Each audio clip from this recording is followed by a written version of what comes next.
Hola, soy Carolina y te traigo un nuevo tema. Espero que te ayude mucho a afirmar tu fe y si de pronto tú no has escuchado de Jesús, te pueda este tema aportar la idea de lo que es el plan de Dios para nuestras vidas y cómo vivir una mejor vida ahora en este tiempo de caos que estamos presenciando, pero sabes que hay esperanza y a través de todo este mensaje tú vas a poder identificar cuál es el centro del plan de salvación de Dios. Me alegra mucho que estés escuchando mi enseñanza, quédate hasta el final. Y bueno, voy a comenzar diciendo que Dios tiene un plan para cada persona, como siempre lo he dicho, y Dios desde el comienzo de la creación tuvo un plan para nosotros. A Dios nada le coge de nuevo. Y sabes que en la Biblia tú vas a encontrar mucho sobre Jesucristo. Desde el principio, desde el Antiguo Testamento, desde la creación Él estuvo presente, desde antes, porque Él es Dios también. Y esto lo vas a encontrar en muchos pasajes de la Biblia. Y la Biblia es tan hermosa leerla, tiene tantos tesoros, tiene tantas cosas hermosas. Es espectacular porque hay mucha como tesoros, ¿sí? Escondidos por como revelaciones que solo Dios te puede dar. Y hay mucho, o sea, por más que te leas 10 o 20 veces la Biblia, siempre van a salir cosas nuevas, cosas, revelaciones que antes dices, ay, pero yo no había leído esta parte. Entonces, no pretendo sentarme aquí y decirte yo lo sé todo porque no lo sé y no existe nadie en este planeta que lo pueda saber todo, pero realmente Dios lo sabe. Entonces, solo puedo darte ejemplos de cosas que he podido aprender y que Dios me ha enseñado, pero Dios te va a enseñar más a ti, obviamente. Dios, cuando tú lees la palabra, Dios te va a ir guiando más de lo que yo te pueda decir. Entonces, en Éxodo es interesante porque puedes mirar sobre la Pascua en Éxodo 12 y 13. Para resumirte, porque es toda una historia, ¿no? El pueblo de Israel era esclavo en Egipto, ¿sí? Entonces eran oprimidos, no tenían comida, les hacían trabajar total, o sea, de sol a sol, ¿ya? Y, y en esto, bueno, Dios escucha el clamor de ellos y quiere liberar a su pueblo. Eh, ¿Sabes? Y es tan interesante porque bueno, hace poco vi un video de unos arqueólogos que encontraron en unas como cavernas, como cuevas, cerca de donde se produjo esto eh, eh, en el tiempo de la esclavitud de Israel. Y ellos encontraron escritas en las paredes plegarias a Dios. Y es muy interesante, ¿no? Porque realmente esto sucedió. Entonces, bueno, el pueblo de Israel clama a Dios, Dios les escucha, envía a Moisés, Moisés habla con el faraón no les quiere dejar ir, eh, Dios envía las plagas y bueno, de esto de las plagas también puedes encontrar algunos documentales muy excelentes de las pruebas de que las plagas sí se dieron. Entonces, bueno, encuentras esto de las plagas y todo y Dios dice, ok, voy a matar a los primogénitos de Egipto. Y le dice a Moisés, y le da una instrucción y le dice, van a matar un cordero, van a untar las paredes, las puertas con la sangre del cordero. Y cuando pasa el ángel de la muerte, donde estén untadas las puertas con la sangre del cordero, el ángel de la muerte no entrará. ¿Sí? Y obvio estoy parafraseando, tú puedes leer la historia con punto y coma en Éxodo 12 y 13. Pero esto es lo que a la final le dice, ¿no? Y Moisés hace eso con todo el pueblo de Israel, une a los israelitas y les dice esta noche. Y Dios les da algunas guías, les dice, van a estar vestidos con su mejor ropa, no van a estar en pijama, es una broma. Van a estar vestidos, van a sentarse toda la familia a la mesa y después de hacer esto, van a comer del cordero y van a comer panes sin levadura, le dice. Y todo esto tiene una simbología maravillosa, o sea, el cordero representa a Jesucristo. Y esto se llamó la Pascua, ¿sí? La Pascua se recuerda en el pueblo judío hasta la actualidad. Y bueno, Jesucristo representa el Cordero. La sangre representa esta expiación de Jesucristo por nuestros pecados y que se pone en las puertas para indicarle al ángel de la muerte: aquí no puedes pasar porque hay un sacrificio y tú no puedes tocar esta familia. Las hierbas amargas, que también era parte de esa noche, de la comida de esa noche, habla de la servidumbre que ellos estaban pasando, de ese pecado que ellos estaban pasando, y también habla del pan sin levadura, ¿no? Habla del arrepentimiento y de la eliminación del pecado.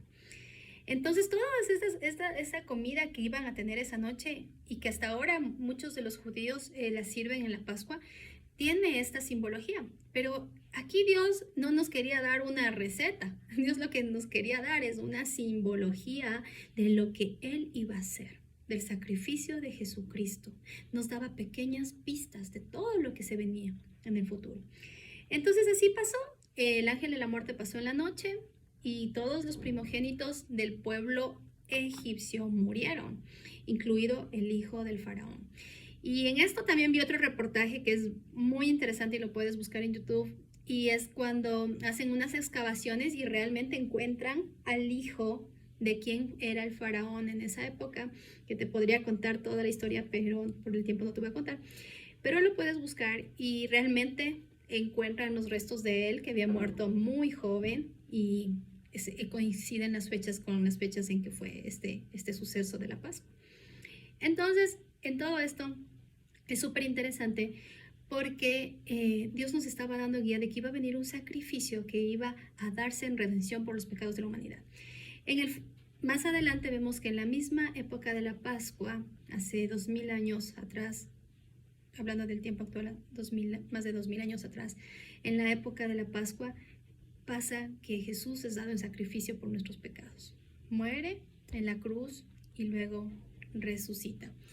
Y sabes que en esto quiero leerte en Hebreos 12, dice: por tanto, puesto que tenemos en derredor nuestro tan grande número de testigos, despojémonos también de todo ese peso del pecado que tan fácil nos envuelve, y corramos con paciencia la carrera que tenemos por delante, puestos los ojos en Jesús, el autor y consumador de la fe, quien por el gozo puesto delante de él soportó la cruz, menospreciando la vergüenza, y se ha sentado a la diestra del trono de Dios. Considerad, pues, aquel que soportó tal hostilidad de los pecadores contra sí mismo, para que no os canséis ni os desaniméis en vuestro corazón. Aquí nos habla de cuál era el propósito de Jesús de morir en la cruz. Y no solo aquí, hay muchas partes de la Biblia, yo tomé uno, pero hay muchas. Entonces, aquí viene el tema de que en el Antiguo Testamento el cordero era este sacrificio, ¿no? Y este sacrificio se daba por familias.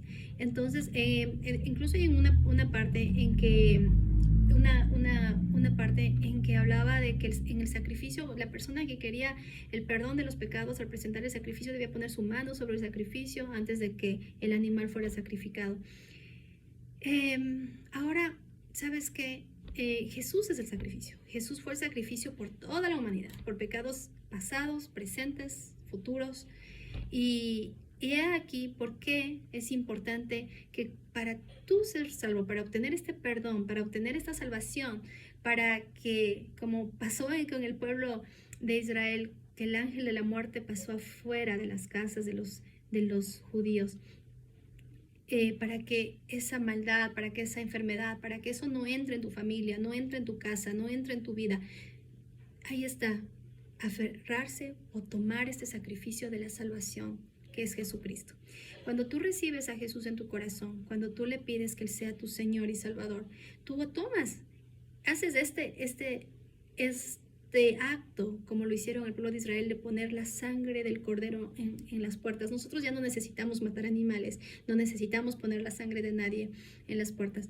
Lo que necesitamos nosotros es decir: hey Señor, yo también tomo ese sacrificio de Jesús, yo creo en Él, yo lo recibo como mi Señor y Salvador, ¿sí? Y cuando tú haces ese acto, estás tomando esa sangre de sacrificio de Jesucristo y diciendo: esa sangre está en mi puerta, está en mi casa, está en mi familia, y por aquí no pasará el ángel de la muerte, por aquí no pasará la enfermedad. Antes de que empiece la pandemia, más o menos fue en el año 2019, por el mes de septiembre. Yo recuerdo que una noche Dios me dijo, ¿sabes qué? Quiero que unjas a tus hijos, quiero que ores con ellos, bendíceles, ores sobre ellos, y quiero que unjas tu casa y que tú declares que la sangre de Jesús está sobre tu casa. Yo no puse sangre de nadie, y no te digo que debes poner sangre de nadie, porque la sangre de Jesucristo bastó para todos nosotros, sino más bien con mi mano yo comencé a orar, así oraba por toda mi casa y sobre las puertas y las ventanas. Y decía, la sangre de Jesús está sobre mi casa, la sangre de Jesús cubre mi casa, ninguna enfermedad nos tocará, ninguna plaga tocará mi morada, como dice la palabra de Dios. Y sabes qué, fue interesante porque Dios me llevó a hacer eso, y al poco tiempo comencé a escuchar que empezó esto de la pandemia en el exterior. Y fue algo, wow, yo dije, como muchas veces ha pasado que no llega hasta acá, yo dije, oh, capaz no llega, ¿no? Después de eso, yo recuerdo que Dios me llevó a orar guardando mi casa, guardar mi familia, y fue maravilloso, o sea, cómo Dios nos ha protegido. Entonces yo te animo a que ores por tu casa, ores por tu familia, ores por tus hijos, y te aferres a este sacrificio de Dios y digas, Señor, yo tomo esta sangre de Jesús que se dio por mí. Sí, yo tomo esa sangre de Jesús y yo creo en Jesús y yo lo recibo como mi Señor y Salvador, y yo hoy declaro que ningún mal me sobrevendrá, porque soy tu hija, porque soy tu hijo, porque somos tus hijos, y que tú nos cubres y que tú nos guardas, porque estamos guardados por el Dios Todopoderoso, el Dios grande, el Dios que todo lo puede, el Todopoderoso. Así que, ¿qué más te puedo decir?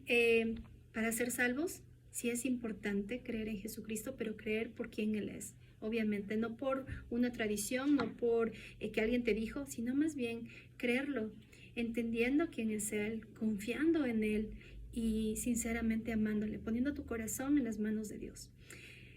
Te agradezco por escucharme y te espero la siguiente enseñanza. Bendiciones.